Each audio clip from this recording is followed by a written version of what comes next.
Hoje eu estou de frente com uma libertária, uma mulher que pensa e fala sobre sexo sem qualquer moralismo.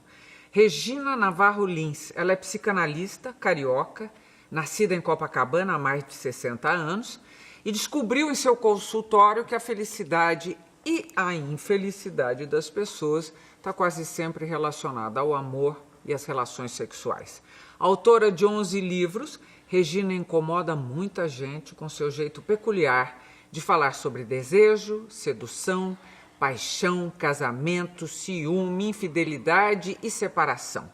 Nos últimos 5 anos, ela dedicou-se a escrever esses 2 volumes de A História do Amor, um mergulho intelectual para explicar e entender mais de 3.000 anos de convivência entre homens e mulheres. Meu Deus, a gente convive há muito tempo e ainda não aprendemos direito. Mas olha, hoje é muito melhor do que sempre foi. Porque, Gabi, tem gente que fala assim, porque hoje em dia, quando alguém começa, porque hoje em dia eu já sei que é um conservador, né? Lá vem moralismo.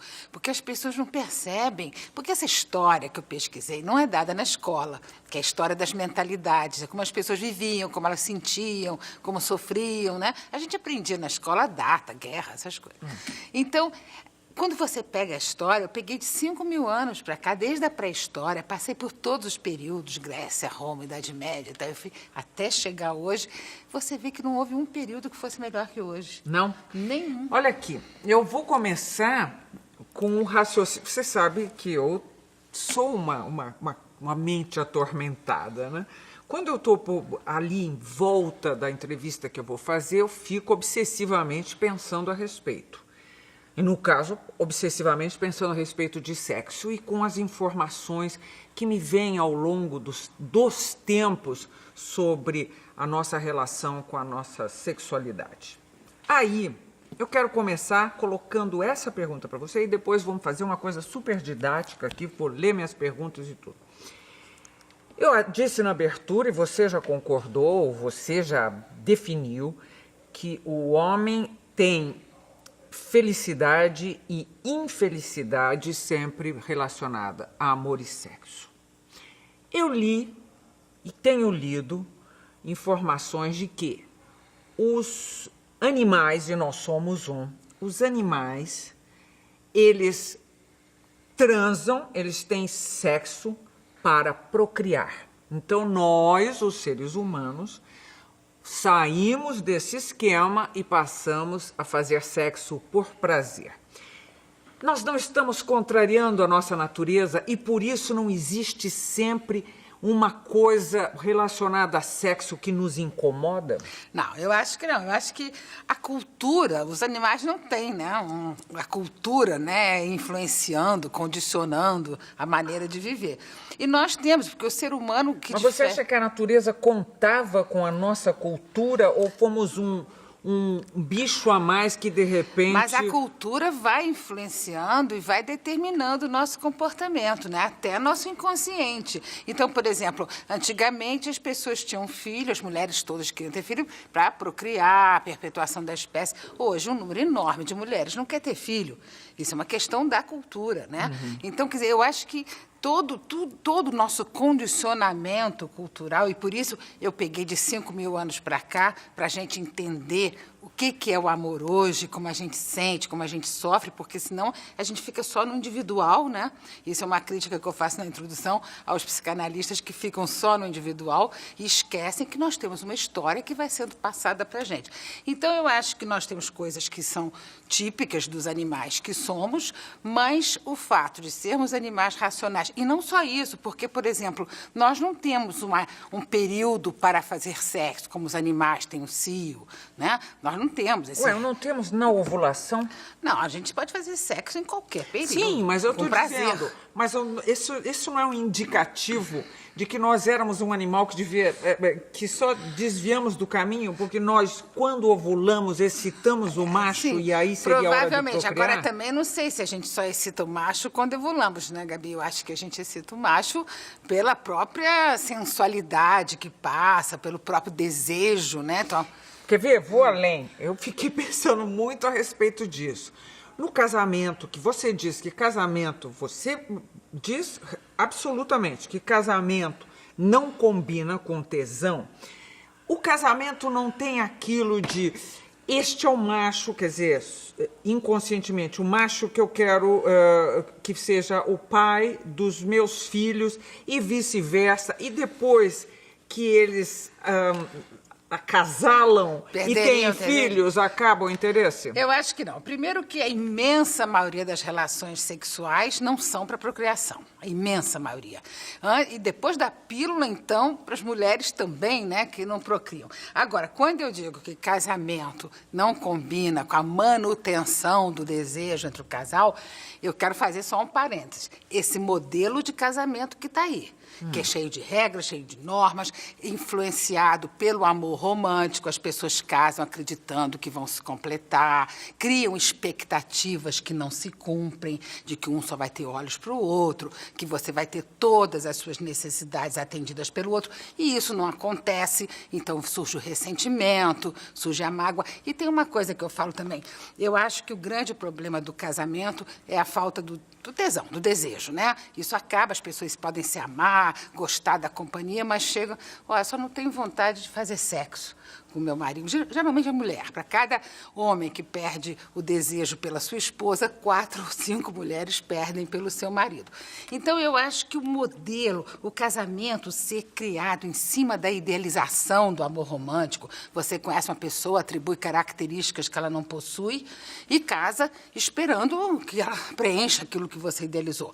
Não acontece, você se sente ressentida, enganada, aí começa o ódio, aquelas mágoas, aquelas alfinetadas, derrubadas e tudo mais.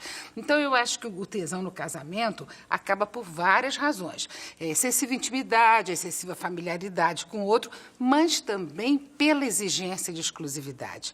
Porque no casamento as pessoas se tornam muito dependentes umas das outras, emocionalmente dependentes, e você com medo de perder o outro, aí você não olha mais para ninguém, você não sai, vão se tornando meio irmãos. Então, cadê a sedução? Cadê a conquista? Eu acho que o mínimo... Isso aí os espectadores devem estar me xingando. Mas o mínimo de insegurança para você ter o desejo de conquistar é necessário.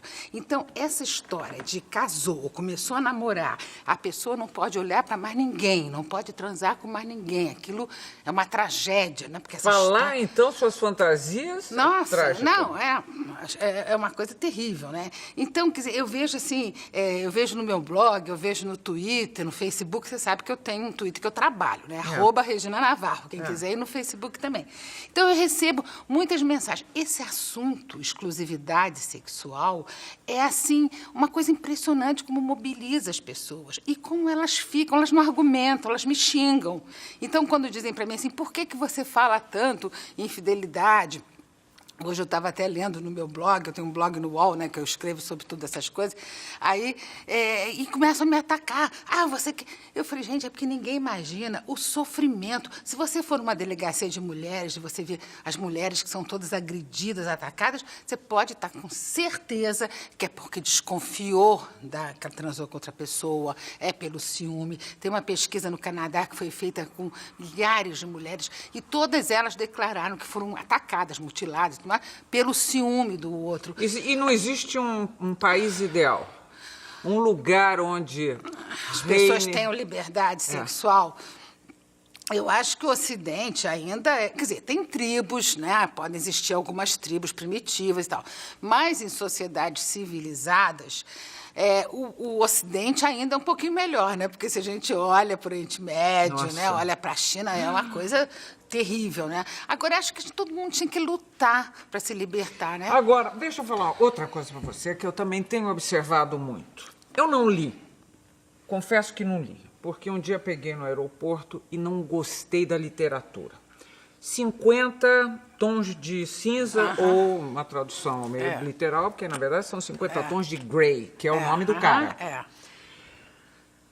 Eu ponho na TV italiana, estão discutindo, eu ponho na TV francesa, estão discutindo em alemão, devem estar discutindo a mesma coisa que eu não entendo. Agora, e botou a mulherada para ler. Eu já estive em ambientes de fim de semana prolongado que todas as mulheres carregavam e viravam os olhinhos quando falavam, você já leu, você já leu. É isso mesmo. Pelo que eu li sobre o que ali está escrito, ou a chamada pornografia de mamãe, ou a pornografia leve, o que eu entendi é que as mulheres estão encantadas com a submissão, é isso? Não é, não é. Eu vi matérias dizendo assim, então pra quê o movimento feminista? Não, olha... Mas não, o cara não é um sadista? Não, sádico? mas é o sadomasoquismo light, aquele consensual, aquele que tem... Porque o sadomasoquismo de verdade, né? Ele não tá buscando... Quer dizer, o sádico vai ter o prazer em ver a humilhação do outro, a dor do outro. Esse sadismo light é diferente. Tem até motéis que tem, né, suítes com correntes, jaulas e tal. Ele é consensual, é uma brincadeira. Você para, você fala, parou, chega. O outro para. É uma coisa. Não é aquela coisa de. O que excita, quer dizer, o objetivo é excitar o outro. E tem uma coisa: homens também gostam dessa brincadeira de dominação. É porque o livro. De serem dominados? De serem dominados. De dominar, também. eles dominam aí, não, historicamente. Mas no sexo, os homens também gostam, só que não dizem. Isso aí, imagina, fere o ideal masculino, né, da nossa sociedade patriarcal. Mas não são só as mulheres. Então, não acho que houve retrocesso nenhum.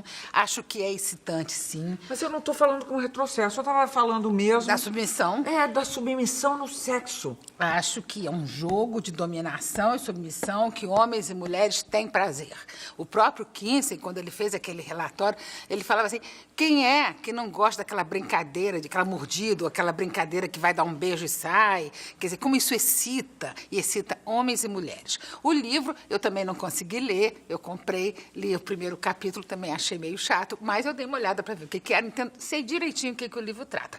Agora, acho que as mulheres estão adorando porque é excitante, né? Independente de não ser uma boa literatura, mas é um livro excitante, e elas se sentem, imagino eu, de alguma forma, escolhendo, decidindo fazer aquilo, tendo assim um papel importante. A submissão é um joguinho para excitar. Os homens perceberam isso nas mulheres e também estão fazendo parte dessa história, vão à loja de brinquedinhos de sexo, estão participando disso? Eu acho que é uma forma de libertação da mulher, poder até escolher se quer jogar, quer brincar de dominação, né? Agora, nessa alta discussão que eu vi na televisão francesa, tinha um cara que dizia o seguinte, falando em termos de literatura, né, que botou as mulheres, que esse livro inaugurou, não, seria pretensioso, mas... estimulou um nicho que andava esquecido, que é esse da literatura erótica. E que ele acha, e que de fato vieram outros títulos imediatamente, e que ele achava que era um tempo. Depois vão parar com isso e aí vai surgir um outro nicho. Você acha isso? Não, eu acho que a literatura erótica vai ter sempre o lugar dela. Agora, de maior qualidade, menor e tal, né? Eu acho que 50 Tons de Cinza... fez com que as mulheres todas pudessem ler. Na frente dos outros. Sem culpas. Isso, é uma coisa mais livre, né? Como se tivesse tido uma autorização. Não é o Carlos Zéfiro. Não, o catecismo do Não é aquele catecismo. Não, eu acho que isso é fruto também de toda essa liberdade, porque a gente está num processo, né, Gabi, desde a década de 60, 70, a gente está num processo que ainda tem um longo caminho, mas as pessoas estão ficando bem mais livres sexualmente. Vamos falar sobre tudo isso, mas vamos voltar lá para trás, porque ela me autoriza, já que ela começa da pré-história à renascença no primeiro, e no segundo livro ela vai do iluminismo à atualidade. Vamos saber o que é que a gente anda fazendo na cama, ou de pé, ou na rede de diferentes. Terminando o primeiro bloco, de frente com a psicanalista e escritora Regina Navarro Lins. Voltamos em seguida.